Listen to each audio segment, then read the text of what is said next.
Assalamualaikum warahmatullahi wabarakatuh. Perkenalkan nama saya Muhammad Nofal Gifari dengan NIM 182230116. Pada video kali ini akan melakukan pembahasan tentang kuis 2 Sampling, Reconstruction, and Aliasing. Berikut merupakan soalnya. Pertama, yang perlu kita lakukan itu adalah determine and the sample version of X80, yaitu sampling sinyal analognya. Untuk mensampling sinyal analognya, pertama kita perlu sinyal interval sampling. Diketahui, pertama kita mencari periodenya. Periodenya itu satu per frekuensi, di mana berarti dari keterangan tersebut kita mendapatkan periodenya per 200 detik. Lalu kita substitusi periodenya dan masukkan N ke dalam.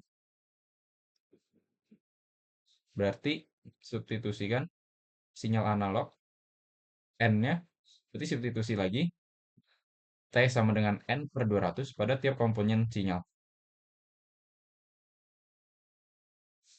Berikut didapatkan persamaan Xn sama dengan 5 tambah 4 sin 50 pi dikali 8 per 200 tambah pi per 4 ditambah 3 cos 250 pi kali n per 200. Lalu kita mendapat hasil akhirnya.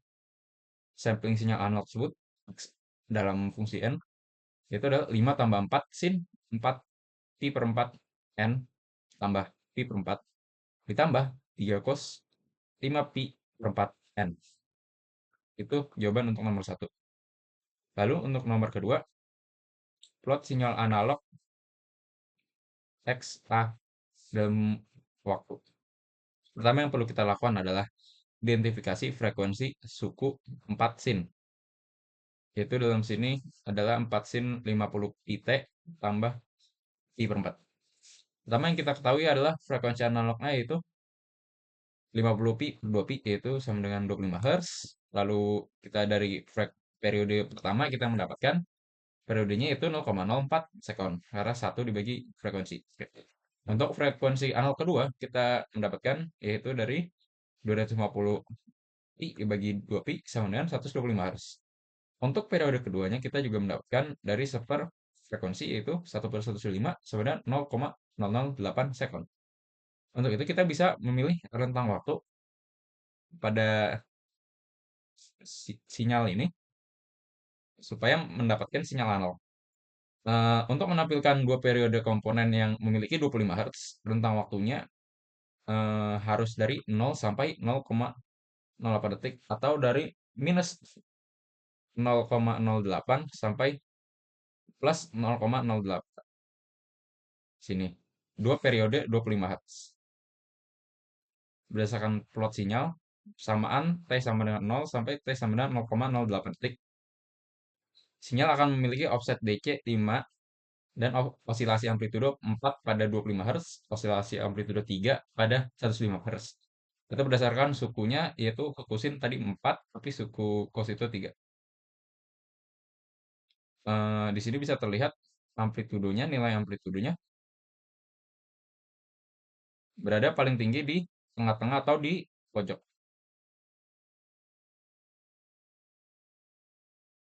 Nilai amplitudo ini berdasarkan penambahan dari cos dan sin paling tinggi di saat waktu maksimumnya. Berikut adalah plot sinyal sampling X dalam Cn. Pertama, cara kita menentukannya adalah yaitu dengan cara menentukan jumlah sampel yaitu dari rentang waktunya. Di sini adalah dari 0 sampai 0,08 detik. Lalu kita bisa mendapatkan jumlah sampel yang kita mau. Jumlah sampel yang kita mau adalah frekuensi dikali waktu maksimum. Berarti 200 kali 0,08, 16 sampel. Di sini sampel yang dipilih lebih tepatnya adalah paling cocok dari minus 8 sampai 8. Untuk itu kita menghitung nilai Xn untuk n dari 0 sampai 2. Kita substitusikan saja ke dalam persamaan yang pertama. Ini adalah nilai dari X0 dan X1. Lalu kita plotkan hasilnya sebagai sequence yang diskrit. sumbu horizontalnya itu adalah indeks N, dan sumbu vertikalnya nilai Xn atau amplitudo. Di sini bisa terlihat ketika X1 nilainya 6,88 sesuai dengan perhitungan kita. Lalu ketika X sama dengan 0, hasilnya juga sesuai. Berarti plot ini sesuai dengan rumusan tadi. Itu merupakan plot sinyal tersampling X dalam sistem digital. Oke, untuk nomor 4, kita menentukan DTFT dari nilai X omega dalam fungsi omega. Pertama-tama yang perlu kita lakukan adalah dengan cara mengetahui bahwa DC-nya itu adalah 5. DC komponennya offsetnya adalah 5 dengan magnitudo DTFT dalam persamaan sebagai berikut, yaitu adalah 10 pi fungsi delta dalam gamma. Yang kita ketahui adalah sinus, atau yang bisa kita bilang adalah suku sin di sini. Suku sinnya adalah 25 Hz. Frekuensi digital yang dimiliki adalah 2 pi dikali 25 per 200, yaitu berarti 4 pi per 4 Hz. Lalu frekuensi digital berarti dalam radian per second. Oke, ini berarti pi 4 rad per second. DTFT-nya persamaannya adalah ini, yaitu 4 pi per J dikali pangkat J pangkat pi per 4 kalikan fungsi delta dikalikan dengan omega minus pi per 4 dikalikan lagi dengan minusnya, minus dipangkatkan minus J kali pi per 4 dikalikan lagi dengan minus yang berpangkat ini dikalikan lagi dengan fungsi delta, dan fungsi plus dari sini yaitu adalah omega ditambah pi per 4. Lalu untuk suku kosinus berarti dia itu 125 Hz, frekuensi analog ya 125 Hz, dimana itu melebihi dari fungsi Nyquist yaitu 100 Hz, sehingga para terjadi hal tersebut maka akan berakibat pada aliasing yang mana ke 125. Dari 125 dikurangi 200, maka ini adalah frekuensi aliasingnya minus 75 Hz. Frekuensi digitalnya yaitu adalah omega kedua di sini untuk kosinus, suku kosinus 2 pi kali 75 per 200 sama dengan 3 pi per 4. Untuk nilai DTFT-nya dari suku kosinus kita bisa dapatkan dari nilai awal, nilai persamaan awal di sini ini adalah 3 cos, lalu dimasukkan saja persamaannya 3 pi dikalikan fungsi delta dikalikan omega min 3 pi per 4 ditambah omega dikalikan delta, maaf, dikalikan omega tambah 3 pi per 4. Ini adalah komponen suku kosinus. Lalu untuk mendapatkan fungsi DTFT paling lengkapnya, kita jumlahkan semuanya. Jadi fungsi DTFT dalam omega ini adalah 10 pi delta dalam omega tambah 4 pi per J kalikan dengan pangkat J kali pi 4 dikalikan fungsi delta dikalikan dengan omega minus pi per 4 dikalikan dengan minus dipangkatkan dengan minus J kali pi per 4 dikalikan lagi minus yang berpangkat tersebut dengan delta dikalikan